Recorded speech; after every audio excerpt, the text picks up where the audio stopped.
We'll guide you through how to connect a Bluetooth mouse to a MacBook. If you find this useful, then consider subscribing and liking the video.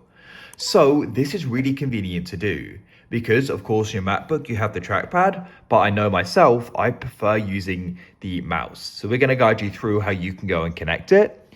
This is the Logitech MX Master 2S, but I'm keeping this guide broad so you can go and follow along with the mouse that you use. So don't worry. So to go and get started with this, what you need to do is you need to come onto your mouse and we need to go and put it into a pairing mode. This will vary a little bit depending upon the mouse, but there's going to be a button on it somewhere. Now, for example, on this mouse, it actually has multiple connections. It says 1, 2, 3. This is because I can switch between different devices with this mouse. Some mice are only going to have one connection. So to go and switch between connections, I tap at this button. And you can now see 2 is highlighted.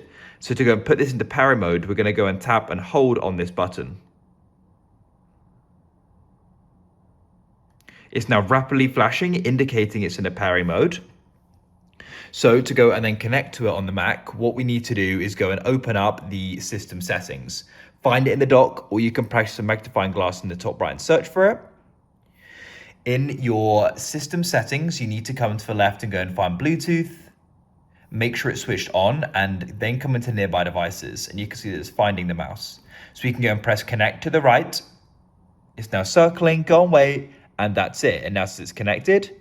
So now let me just go and show you I'm moving the mouse. You can go and see the cursor is moving, and when I go and click, it goes and works. So it's that simple in order to go and connect a Bluetooth mouse